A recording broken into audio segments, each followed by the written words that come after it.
We're gonna do our own thing, get our own record company, you know what I'm saying? If they don't wanna do it for us, we distribute ourselves. Brothers get together, you know what I'm saying, form their own record company. You know what I'm saying?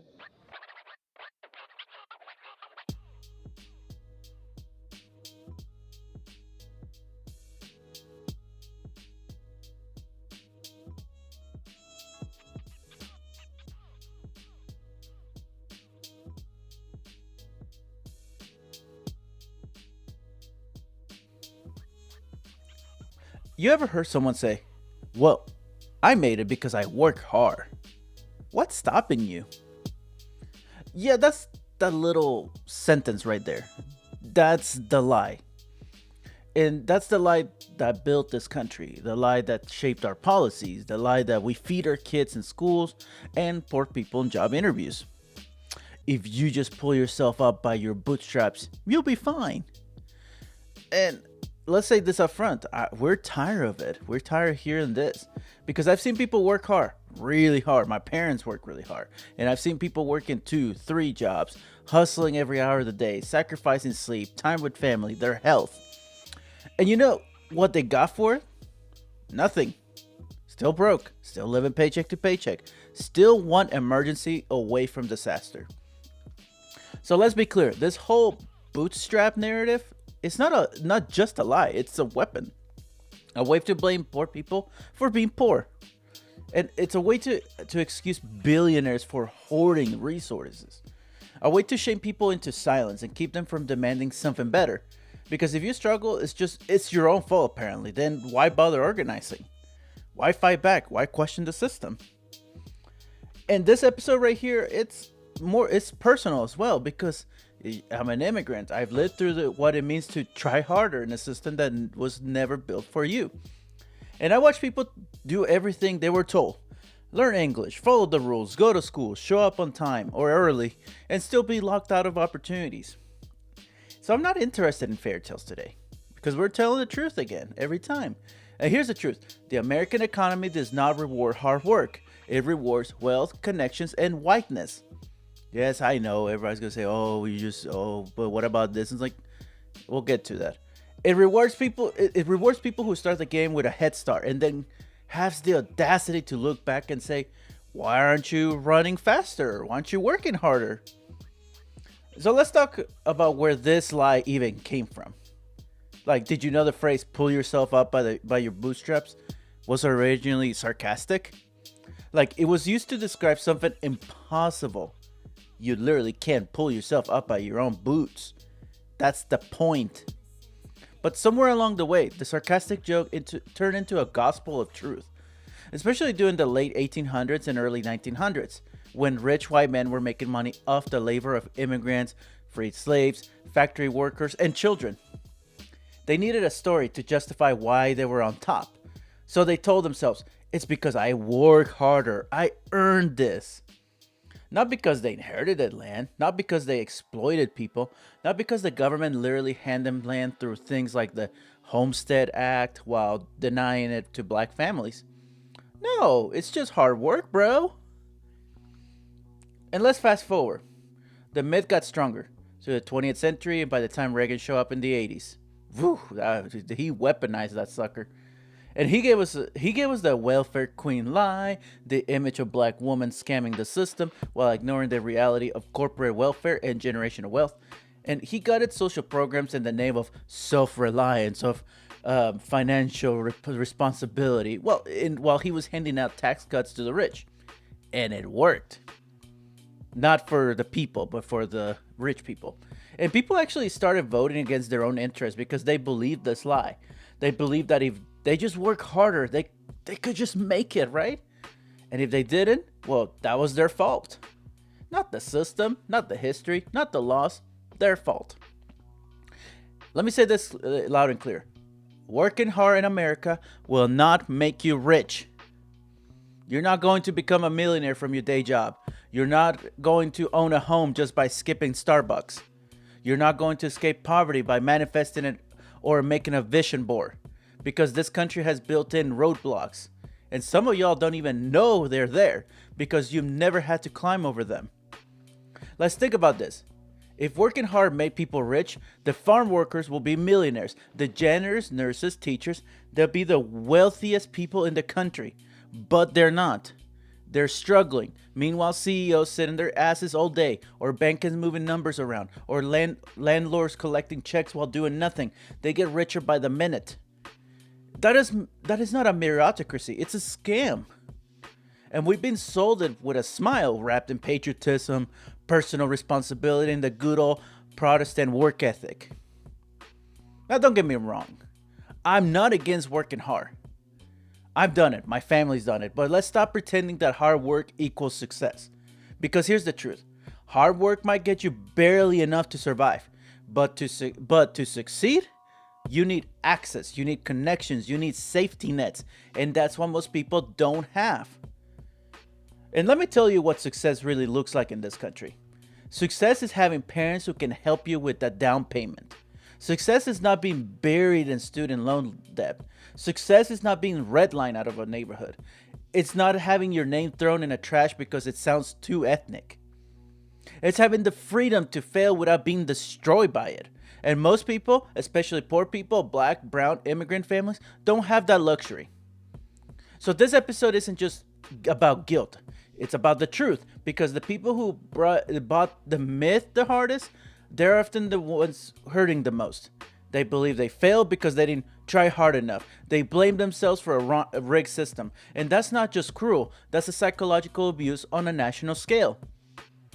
And I want to talk to every teacher, every service workers, every delivery driver, every parent doing 2 shifts. You did not fail. The system failed you. It was never designed for you to win. It was designed for you to keep working, keep hoping, and keep blaming yourself. So here's what we're going to do with this episode. We're going to walk through the receipts. We're going to talk about how this lie shows up in education, in housing, in the job market, in politics. We're going to look at how black and brown families were locked out of opportunity, not because they didn't work, but because they weren't allowed to win. We look how the rich get bailouts while the poor get lectures.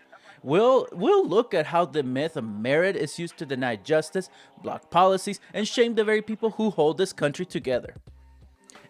And yeah, I'm coming for both parties. It's not just one party, because Democrats love to preach opportunity for all, but still worship the altar of capitalism. And Republicans, they practically made bootstraps a religious doctrine. But both of them have protected a lie, because the lie keeps the wheels turning, keeps the rich rich, keeps the poor quiet, and keeps the middle class too busy to ask questions.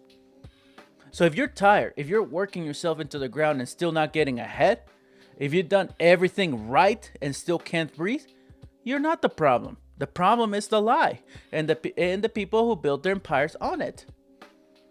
So stay with me, because the next segment, we're going to start diving straight into history. We'll talk about the government help with white families build wealth while locking everyone else out. We'll talk about the GI Bill, redlining, and who really got a leg up. Spoiler alert, it wasn't the folks being told to work harder.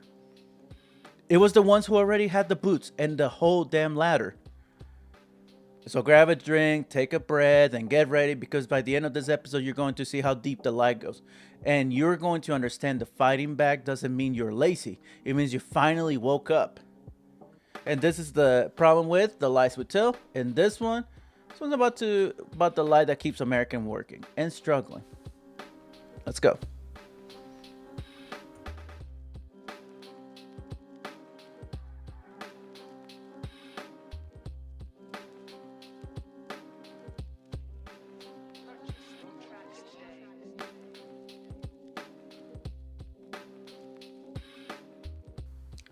So let's go back before the Reagan speeches, before TikToks about hustle culture, before motivational speakers told you to grind harder. Let's go back to the original phrase, that pull yourself by your bootstraps. Now here's the funny part. That started as a joke. In the 1800s, it was a sarcastic expression to describe something literally impossible, like trying to levitate by pulling your own boots off the ground. Once the earliest known reference comes from the 1834 newspaper in Wisconsin describing a guy who believes he can raise himself over a fence by the straps of his boots. It was a mocking the idea of self-made success. But somehow, over time, the sarcasm morphed into ideology. It became a cornerstone of American identity. Like, you don't need help, you don't need support, you don't need to try harder. So let's fast forward to the Gilded Age, late 1800s and early 1900s. America was industrializing fast, like railroads, oil, steel, sweatshops. The wealth gap was massive. A handful of elites like Rockefeller, Carnegie, J.P. Morgan, they were hoarding obscene amount of wealth while children were dying in factories. Does that sound familiar? And these men needed a story to justify their wealth. So they learn hard, so they lean hard into this idea that they earned it through grit and smarts. And then let's start with enter Horatio Alger. I can't get his name right.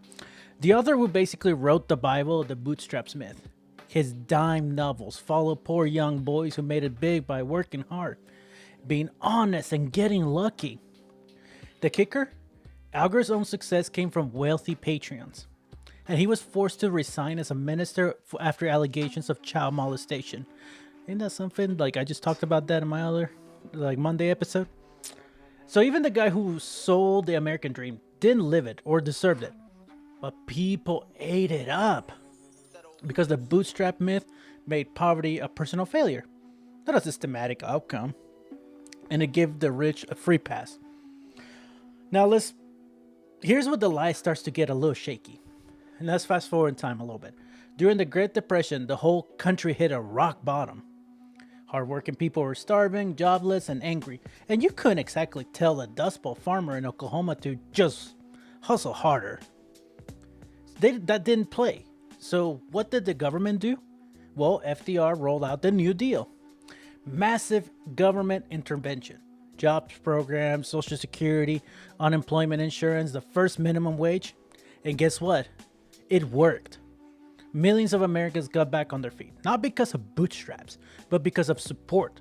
The economy was rebuilt with government help, not blind faith in markets. But before you get warm and fuzzy about that, let's be honest. The New Deal was deeply racist. Of course it was, because why not? That's all it is at this point. And black workers, especially in the South, were excluded from many benefits. Farm workers and domestic laborers left out. And guess who made up most of those jobs? Black and brown Americans. It was a two-tier recovery. What Americans got to build wealth, black Americans got left behind. Again. So yeah, even government support was weaponized through racism. Then let's talk about one of the most important programs in American history, the GI Bill of 1944. After World War II, the government promised returning soldiers access to college, low-interest home loans, and a business funding. It was revolutionary. And again, it worked. Of course it did. When you give someone support, they will succeed. And veterans built businesses, bought homes, went to college, and this created the foundation of the American middle class. But here's the truth. Not all veterans were treated equally. Because racism in the housing market, in banks, in universities, like black veterans were systematically denied benefits. According to the historian Ira Katznelson, the GI Bill was deliberately designed to accommodate Jim Crow. So black veterans were turned away from colleges, redlined out of neighborhoods, and denied loans. So while white veterans were building wealth, black veterans were shut out. And this wasn't about effort, it was about access, and no amount of personal responsibility can undo a structural exclusion. Now, by the 1950s and 60s, America was booming, for some, and we had suburbs, cars, white picket fences. The image of success was everywhere. And the light, it got repackaged into pop culture, business books, and presidential campaigns. But behind the scenes, the same patterns repeated. Redlining kept black families from buying homes. White flight drained cities of resources. Public schools were segregated and unequal. And generational wealth started snowballing, but only for a select group. Meanwhile, the rise of conservatism in the 60s and 70s brought the myth back with a vengeance. Like Ronald Reagan turned the lie into policy. He cut funding for social programs, attacked unions, and gave us the welfare queen, a racist caricature, and still lives in the conservative politics today. People believe it. And while handing out tax cuts to the rich, of course, that's all. He's the beginning of the downfall, really. And this wasn't about shrinking government. It was about redirecting it away from the poor and working people and toward corporations and elites. Now let's talk about how the lie got monetized. Like, let's go fast forward the 80s and the 90s, the era of the self-help gurus. You guys know who I'm talking about. The motivational speakers and hustle culture, like Tony Robbins, like Rich Dad, Poor Dad, Gary Vee, all that stuff. The new version of the lie was slicker. Success is all about mindset. You are your only limit. If you're broke, it's because you're not working smart enough. Yeah, sure, that sounds nice until you realize rent is skyrocketing, wages are flat, health insurance is tied to jobs, and student debt is exploding. You can't out-hustle a broken system. But the hustle economy, like podcasts, of course, coaching, finance bros, they sell you the fantasy that success is just one more grind away. It's funny I say that as a podcaster, but I'm not here trying to tell you a false narrative. I'm trying to tell you the truth of the matter. Like, this is toxic positivity. It's something I tell my kids too, and it's cool. Whenever you have a positive attitude, it will show, but when you fake it, people will know. And it distracts people from asking why the system is this hard in the first place. So let's recap this, because this is important. This lie, the bootstrap myth, it's been refined over generations.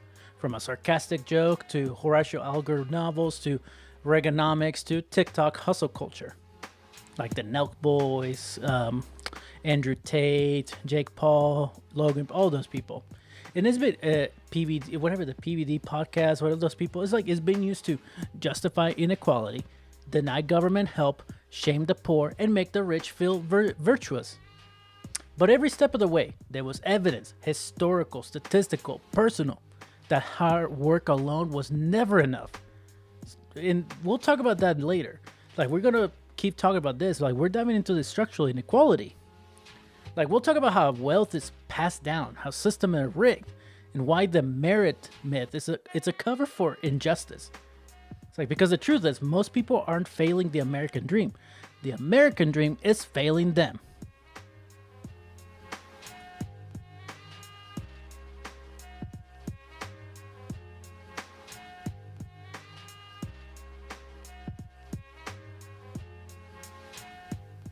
So let's get this out of the way right now, because I'm tired of sugarcoating it.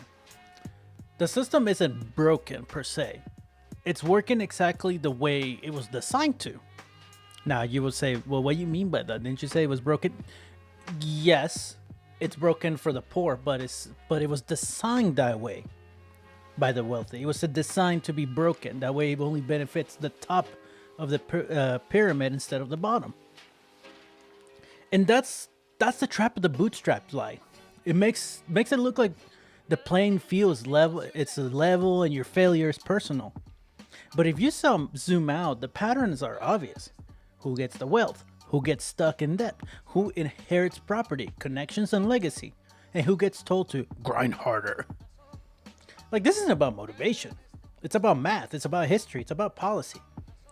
And let's walk through the receipts. Like, you know what the bigger predictor of wealth is in America? Your parents' wealth. According to the Federal Reserve, more than half of young adults who own a home got financial help from a family to do it. Not hard work, not sacrifice, a gift. And here's the kicker. The average, and I'm going to get a lot of flack from this because some people are going to say, well, I don't make this much money. Listen, this is a statistic of a median. So don't get all twisted here in a second. So again, here's the average white family has 6 to 10 times more wealth than the average black family. Okay, so here's my sources. The Federal Reserve Survey of Consumer Finances from 2022. Okay, the median white family wealth is $285,000. Okay, I know I'm gonna get a lot of flack saying it's like, well, my family never made. Listen. This is the median, doesn't mean it's the norm. All right.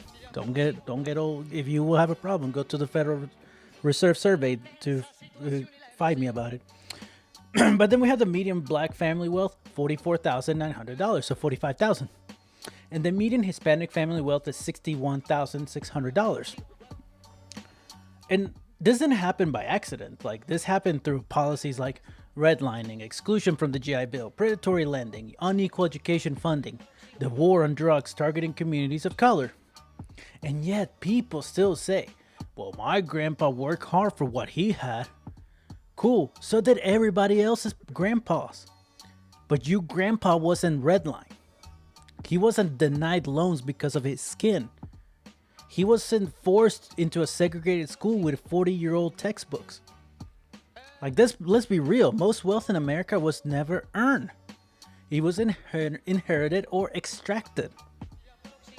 And let's talk about redlining, because this is always something that even here in Oklahoma, they don't teach this in Oklahoma because it's too, it will create a problem. And which is, again, that's what the problem is. Like, we don't talk the real history of America. So anyways, it's like redlining is one of the most violent economic policies in the United States ever enacted, whatever, and one that still affects millions today. So what it is, in the 1930s, the federal government created the Homeowners Loan Corporation, HOLC, and started mapping neighborhoods for loan risk. What did they use to determine risk? Race. Like skin color, not like how fast you can go. If a neighborhood had black families, even one, just one family, it was marked in red. Like hazardous, denied loans, denied insurance, denied opportunity. What are my sources? Mapping Inequality Project, University of Richmond. And these redline maps still match modern day segregation, poverty, and crime rates. The effect, you want to hear it? Black families were locked out of home ownership. White families bought homes that appreciated over time. And wealth grew, but only for some. Why do they always say when you buy a home, it's the best investment you can do because the house market goes up? But only the white families had that. That's called generation wealth. Ask anybody who lived through those processes. Tell me how much they couldn't have a loan because they were black or Hispanic. And in 1940, only 1% of homes in white suburbs were owned by black families. By 1960, still just 2%. And here's the kicker. Those homes became generational wealth. A house bought in the 40s for $10,000 are worth $500,000 now. Passed down, leverage for college, for business capital. And then black and brown families, they didn't get that opportunity. They got told to save harder or do better, something like that. With what money though? Let's hit another big one. Education.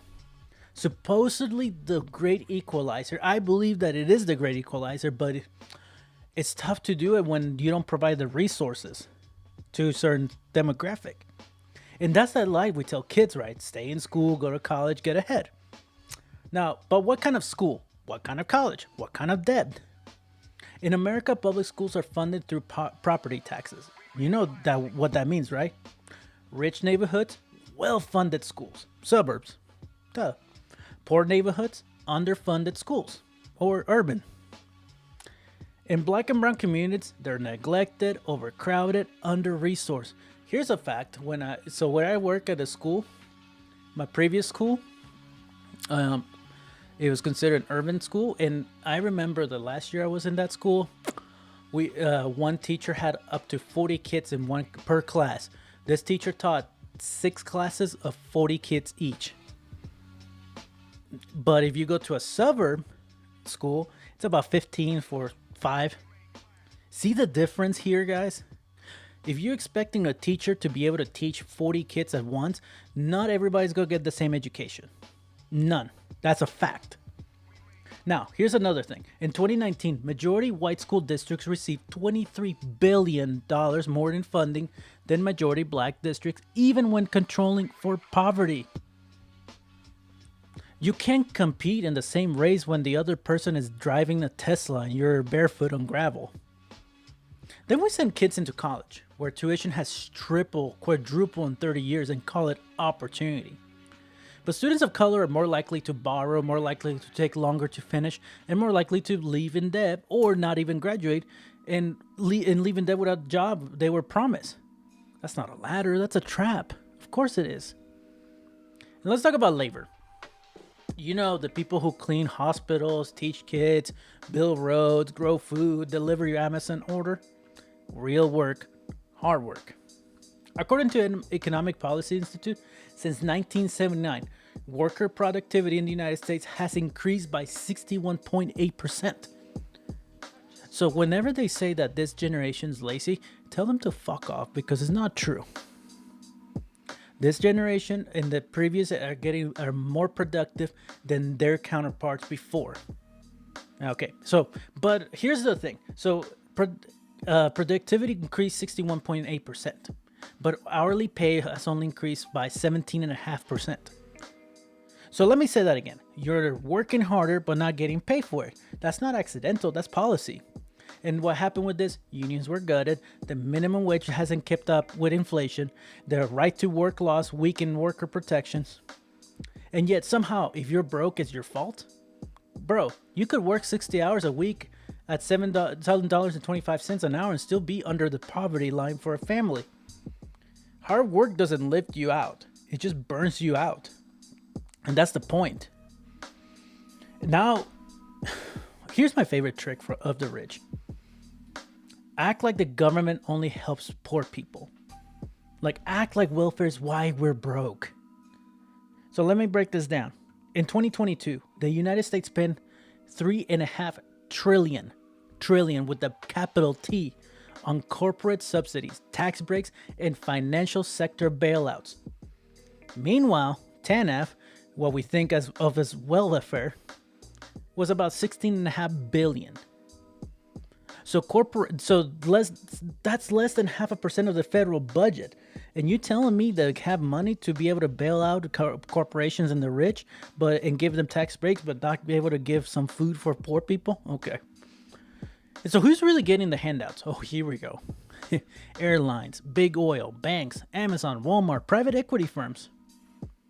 The rich are living off welfare. They just call it incentives. They call it a stimulus. They call it economic development. Trickle down economics, right? That's what they want. Meanwhile, a single mom gets food stamps and y'all want to drug test her all the time? Come on. Now, you can't talk about structural inequality without talking about race and how it amplifies every injustice. Wealth gaps, school segregation, incarceration, healthcare access, pay gaps. They're isolated. They're not isolated. They are systemic. A black college graduate still earns less than a white high school dropout. A Latino family making $80,000 a year will likely still live in lower quality neighborhood than a white family making $50,000 a year. Why? Because racism and capitalism are best friends. Because class mobility is locked behind racial gates. And don't think immigrants are spare. We get called job stealers and welfare leeches, sometimes in the same sentence. Like we face language barriers, documentation issues, and flat out discrimination. But still, same Bootstrap lecture every time. Like, you could be a citizen, a naturalized citizen, and serve your country and still be told to go back to your country. And some shit there. So if you need a recap or you fast forward, here's what I laid out. Wealth is inherited, not earned. Systems are built in favor for the white wealth and block black and brown advancement. Education is unequal. Labor is exploited, and social safety nets are demonized. And race makes every injustice sharper. And through it all, we're told it's our fault. Just work harder. Don't buy Starbucks. Don't do the avocado toast. Maybe you stop having kids. Oh, that one was my favorite. Or maybe you didn't major in art. No. Maybe the system wasn't designed to grind people down while billionaires launch themselves into space. It's like we're not imagining it. We're not failing. We're being failed. And we're gonna look into education again, but deeper.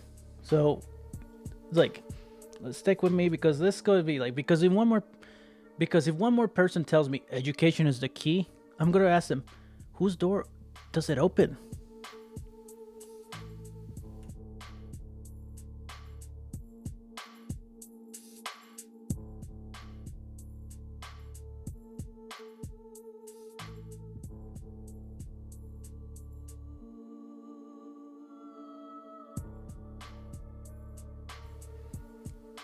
let me start here.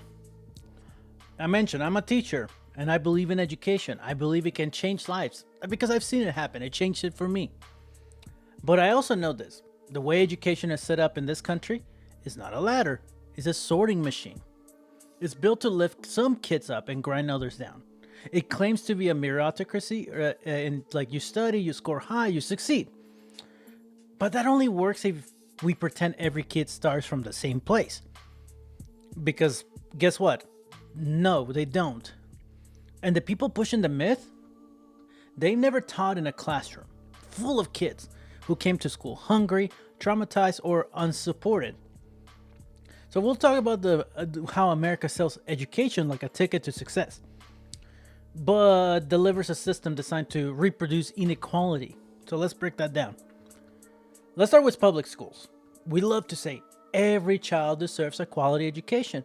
We do. It's an absolute fact of life. However, the way that we do schools here is bad, because we fund schools based on property taxes. That means schools in wealthier areas, often white, often suburban, get way more money. Not more need, just more money.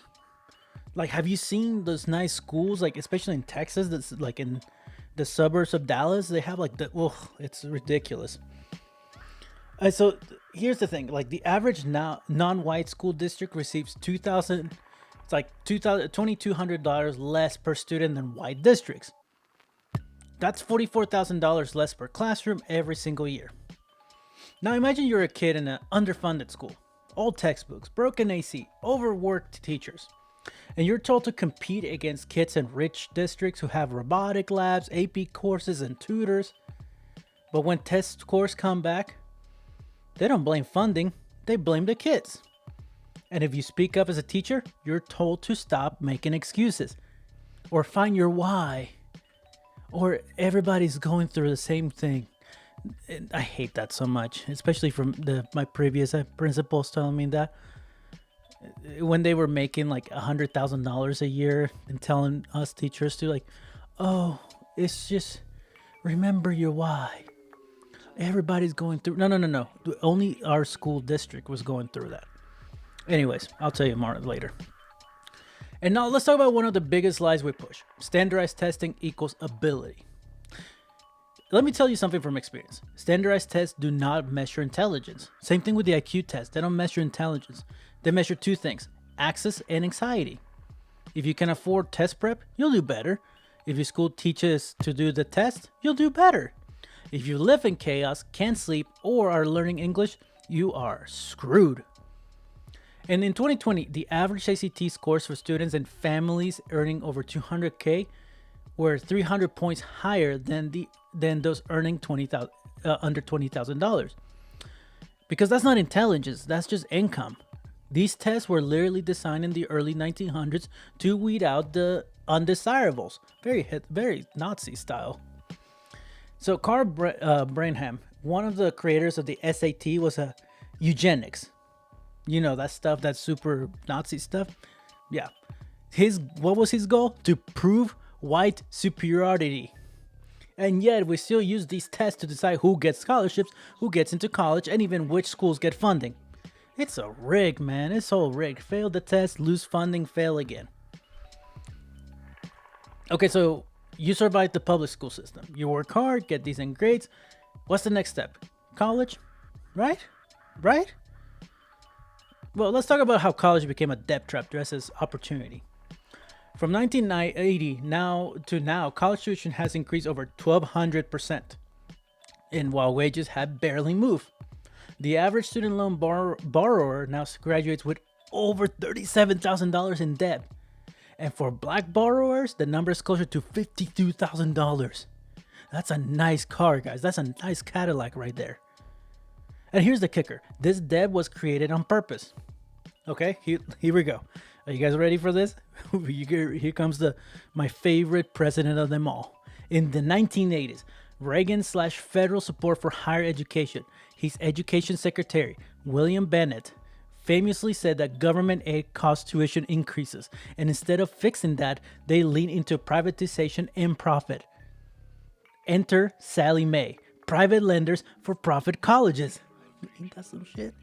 And now, we have millions of people crushed by debt for a degree that doesn't guarantee anything, while billionaires send their kids to Ivy League schools with no debt and legacy admissions. Like Reagan was such a puppet and a piece of shit, man. And let's talk about who college really works for. You probably heard it. They got in because they work hard. Yeah, let me introduce you to legacy admissions. That's when someone gets accepted to a college, usually elite, because their parents or grandparents went there. Okay, here's the fact. Here's a statistic. At Harvard, nearly 43% of white students are either legacies, athletes, or children of donors or staff. Let that sink in. Nearly half of white students at Harvard are there because of connections, not grades. But a black or brown student with perfect grades, high scores, and leadership experience still gets asked if they got in through affirmative action. Meanwhile, Jared Kushner got into Harvard after his daddy made $2.5 million donation. And you're all worried about equity? Like, this is a meritocracy? No, guys, this is nepotism in a cap and gown. Of course it's nepotism. Now, here's the part that it gets me. Everybody's like, oh, Luis, you're shitting on the public schools. That means they're terrible. No, here's what it gets better. I'm not against public education. I'm against the way that is ran right now by our federal and state governments. Because the way that they set it up is not for every kid to succeed. It's only the few to succeed, and everybody else gets fucked. Okay, so let me go with the next part that is dangerous. Now, like what I'm just saying, like some of you are going to say, well, public schools are failing. We need options. So they push for charter schools and school choice. But here's the truth. Most charter schools underperform, and they're very highly illegal and shady at what they do. And many aren't regulated, and they drain resources from public schools. And some are fronts for grips. Let's look at an example. Like, let's take Success Academy New York. If you don't believe me, go Google them. I'm not gonna hold your hand on this, but I want you to Google them. They kick out low performing kids to keep test scores high. Or this famous person, Betsy DeVos, who pushed private Christian schools funded by taxpayers' dollars. Same thing. The same playbook she did is what Ryan Walters here in Oklahoma is doing. And let's not even get started in the culture war stuff. It gets better. Banning books, punishing teachers for teaching black history, forcing queer kids into silence. Or even better, if a kid says that they're gay but they haven't told their parents about it, they just told you because they feel safe around you. You in some states you have to tell that to the teachers. To the parents.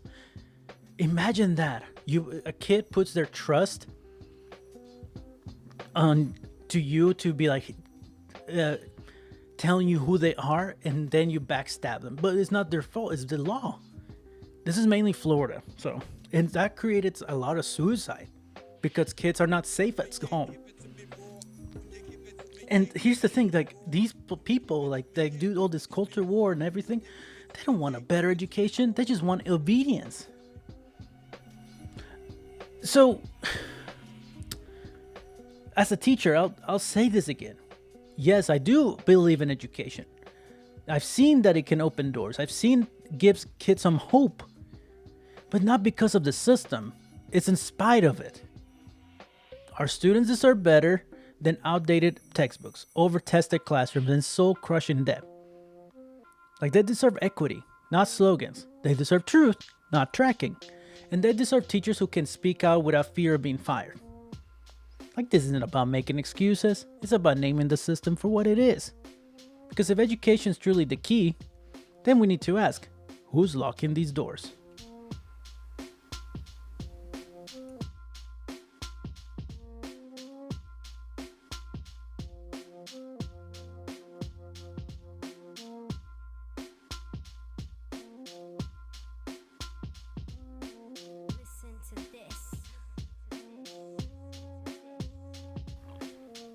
So here's a phrase I'm sure you've heard before. Hell, maybe you are someone who said it. No one helped me. I did it on my own. I pay my way through college. Why can't they? Because let me stop you right there. That's a fucking lie, and you know it.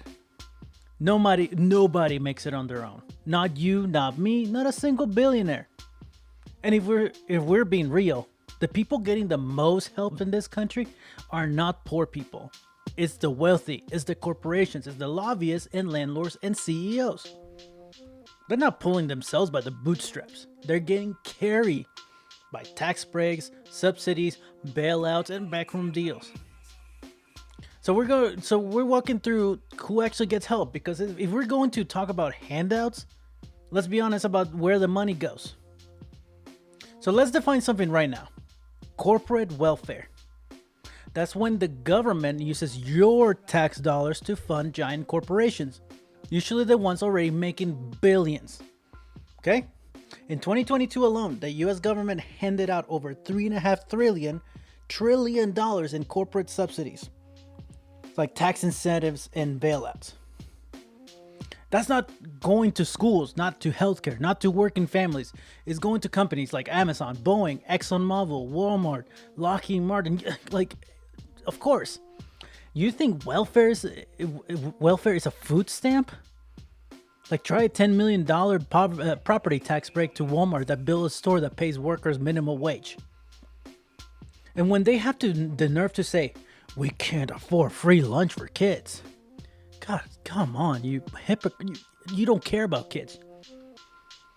Now let's talk about the big one, the bailouts in 2008, the financial collapse. Millions of Americans lost their homes, their jobs, their savings, their banks. The banks got rescued. Now, if you say, "Oh, this was Obama," no. This was all Bush's fault, and Obama had to put this rescue for them. Anyways, the United States government approved $700 billion in the TARP bailout. When you add in the Federal Reserve's backdoor lending, the total was over $29 trillion in liquidity pumped into banks. Meanwhile, homeowners were left to drown in foreclosure. The people who caused the crash got bonuses. The people who suffer got evicted. And we didn't learn, because when COVID hit, same playbook. The PPP loans, over $800 billion issued, but nearly 15% of that was fraudulent or misuse. And most of it went to large companies, not small businesses, and to politicians. You want an example? And Marjorie Taylor Greene took a bunch of PPP money. Matt Gaetz, Lauren Boebert, bunch of hypocrites who want to cut actual welfare for the poor and Medicaid, took a bunch of money for themselves. So meanwhile, regular people got a one-time check and a lecture about going back to work. And you want to see the bigger scam, or the biggest scam? Open the US tax code, because what you'll find this is this. The richer you are, the less you pay, in proportions, and sometimes in total. Okay? You don't believe me? Here we go. A ProPublica report in 2021 found that the 25 richest Americans paid an effective tax rate of 3.4%. The 25 richest Americans only pay 3.4% of tax, while some of us are paying 30% or more. So like Jeff Bezos or Elon Musk paid $0 in federal income taxes in multiple years. You and I, we get taxed on every paycheck. We don't get the write-off yachts. We don't hide money in offshore shell companies. We don't create pass-throughs, LLCs, to dodge income taxes. And it's all legal according to them. Why? Because rich people write the rules, and then you call you a moocher for needing health care. Like, these people, we know what they're doing. They want to take all the wealth and create an oligarchy. Like, they want to be powerful. So let's bring this down to the ground level. Because I know people personally who work full-time, pay taxes, still needed Medicaid for their kids. People who got rejected for unemployment because of a technicality. Students who got denied financial aid because their parents made too much despite living paycheck to paycheck. You don't believe me? Have you guys tried FAFSA? Literally, if your parents made a little more, like, I don't remember what number, but if they were making like $80,000 a year combined, you're not eligible. But if you're a defense contractor, you get $900 toilet seats. That's so true. And 1.2 million software licenses and a blank check every year. This is not about scarcity. It's about priorities. What does the government care? Of course, the Republicans only care about making war and profit. So, let me get to another lie. That welfare queens and lazy people are bankrupting the country. Guys, it's a historical fact that the wealthy are the ones who crashed the economy in the country. We can go to the Great Depression. We can go to the 80s. We can go to 2008. We talk about Donald Trump when he did all that. I mean, it's a fact of life that the people who destroyed the economy are rich, but because the rich people have destroyed education and media literacy, people believe this crap that the poor are the one ruining the economy, or immigrants. Okay. And let's talk about because here's the lie. The temporary assistance for needy families, TANF, is $16.5 billion a year. Corporate tax breaks equals over $100 billion annually. Fossil fuel subsidies, over $20 billion annually. You know what that means? We spend more money subsidizing Exxon than helping poor kids eat. And if you want to talk about who's actually receiving benefits, over 40% of families receiving food assistance have at least one working adult. There are people who bag your groceries, deliver your mail, teach your kids. This isn't laziness, this is wage theft. The real leeches are the corporations that pay starvation wages and let taxpayers make up the difference. And let's call out the political hypocrisy. The same people screaming about big government and dependency are cashing in on it. Congressmen getting PPP loans forgiven. Senators investing in defense stocks before approving military budgets. And governors cutting food stamps while accepting federal disaster relief. And again, let's not forget, you want me to read the receipts? Marjorie Taylor Greene had over $180,000 in PPP loan forgiveness. Matt Gaetz, almost $500,000. Lauren Boebert, $233,000. Oh, but when Biden canceled a portion of student debt, these same people lost their goddamn minds. You're allowed to default on a business loan and get forgiven, but not on a loan for trying to get an education. And the three people I just mentioned, they're the biggest idiots you ever meet in Congress. Especially Taylor. Marjorie Taylor Greene is a freaking idiot. Matt Gaetz is a rapist and pedophile, and Lauren Boebert is the biggest idiot ever. Anyways, so here's the big reveal. The bootstrap lie works because the government quietly props up the wealthy. They make sure billionaires never fall too far. They design loopholes, safety nets, and favor for the rich, while shaming everyone else for needing help. Like, this is not about merit. It's a managed economy, but only if you're rich. And if you dare question it, you get called entitled. You get told stop complaining, or you get told to work harder. And the reality, you're already doing enough. Because the problem isn't you. The problem is a government that helps the powerful and punish the people who are struggling. And we need change. This is ridiculous.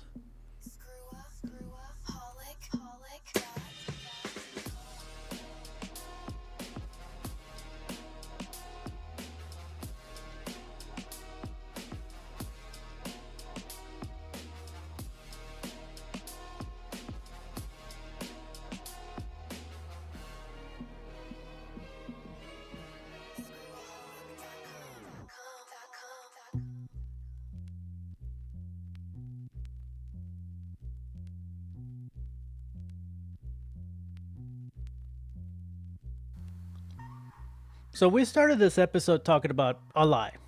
How pull yourself up by your bootstraps. The eclipses the reality.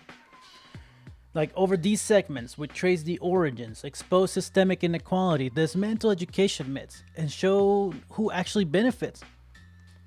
Now, let's sit with the cost of that lie on individuals, communities, and our democracy itself. The first toll is personal. When you're told failure is your fault, you internalize it. You feel broken, ashamed, defeated. Like mental health suffers, dreams shrink. Instead of rage at systems, you direct it inward.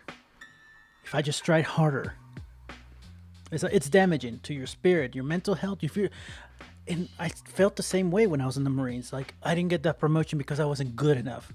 But in reality, it's like they already had someone in mind for their merit promotions. That's how sometimes life works in the military. It's not right, and that's how I felt. This kind of mentality, it's across the board, and no matter what job you do, is the pull yourself by the bootstraps, work harder mentality, and it's screwing everybody. And now, culturally, the lie sows division. It biases us to judge the poor as lazy while celebrating the rich as virtuous. Like we lose empathy, social cohesion, and community. It becomes us versus them. And guess what? That keeps power exactly where it is. And the saddest part is that people, when we see someone on the side of the road begging for money, you know what the first thought people nowadays is? Oh, they're faking it. Oh, they're not actually they're not poor, they're just faking it. This is what kind of society we are. That when we see people struggling, we don't provide help. We just mock them. So Christian nation, huh? And like the next thing is politically. The consequences are real. Legally, policies get designed around individual failure, not systemic failure. Education gets slashed, safety nets get cut, corporate bailouts pass. But ask for help, you're vilified. You're the problem now, apparently. That imbalance is deliberate because it maintains control and profit. And look who actually pays the price. Workers forced into part-time gigs with no benefits. Students are buried in debt for degrees that don't pay, sadly. And don't give me that crap. It's like, oh, well, you major in art history. Like, we have people who are engineers coming out and they don't have engineer jobs because anyways, families scraping for rent while landlords get subsidies, and the landlords in Oklahoma, Texas, and any red state doesn't have they don't want rent control because they're greedy. People are greedy. And then the other people, black and brown communities, locked out by policy after policy. These are the real cause: poverty, trauma, storms, suicide, despair. But let me picture an alternate reality. One that Republicans and white people hate because it will destroy their power struggle. It will lose the control they have right now in the United States. But here's the reality, the perfect place. Free quality education, affordable living from housing to healthcare, a government that actually helps, not just preaches. Like we'd have innovation, creativity, care, community. We will have more people wanting to come to this country to become more American, not people who come. Never mind. It's crazy. I'll tell you more. And like we have, instead of scarcity, we build amazing cities and neighborhoods. Instead of shame, we'll be united. And here in this. And this brings me to another point, and this is a kind of sidetracked. I'm putting this on the tagline of the episode. I'll tell you because this is amazing. Because here we are. This is July 2025. You know what Congress did? Mike Johnson called it for the summer. They packing up, and they shut down. Why? Because they were heading out onto a month-long recess early to dodge a vote on the Epstein files. These motherfuckers are getting 6 weeks of vacation. 6 weeks because Mike Johnson calls Congress early. Shut it down early, 2 weeks early before their summer recess. Like, these aren't just, again, the Epstein files are not just any files. Like, they contain proof of connection between Epstein and powerful figures, especially Trump. You want to confirmation? Here we go. This is from the AP News. House Republicans cut the week short after members demanding a vote on releasing the documents. Here's another one from Speaker Johnson, or AP News. Speaker Johnson cited wanting the White House to act, but dozens of conservatives, including Representative Thomas Massie, pushed for a vote. Here's the next one. A House subcommittee even issued a subpoena for DOJ and Maxwell. And here's the other one. Meanwhile, FBI flagged Trump-related mentions in the files. They just dropped another bomb from a Wall Street Journal that Trump, Palm Bundy, told him that he was on the files since May. These people ran and hid rather than face tough votes or transparency and justice. Let me be clear. Congress, especially who promised transparency, are a bunch of hypocrites and cowards. They're protecting a pedophile. They're protecting Trump, who's a pedophile, a rapist. They're choosing summer vacations over accountability. They're not like summer vacation, but you know what I mean. They're prioritizing political comfort over the truth to protect a man-child. God, that's so crazy. Like, yeah, how are you protecting a 34 count?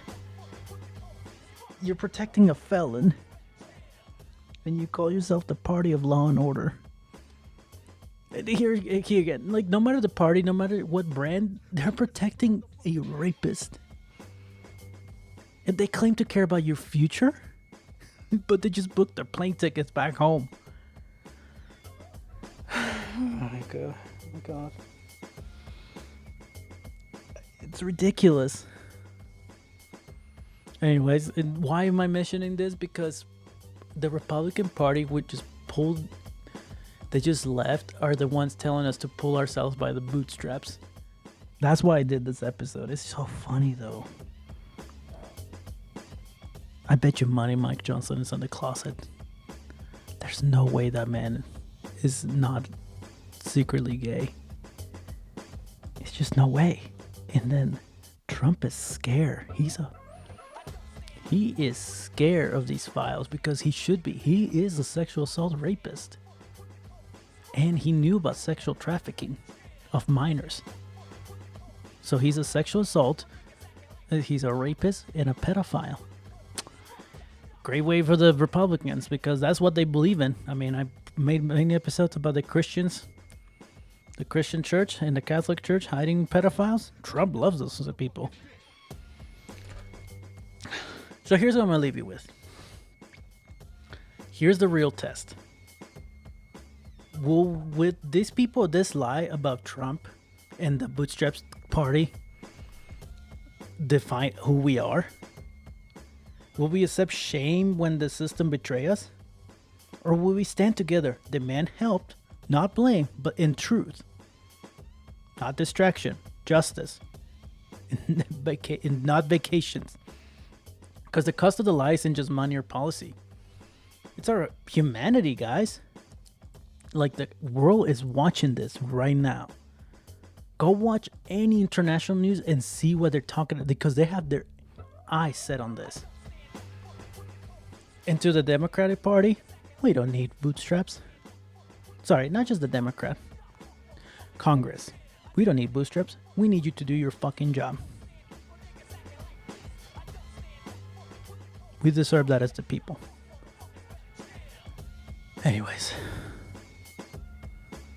Take care. Love you all. Stay loud. Demand justice. I'll see you next time.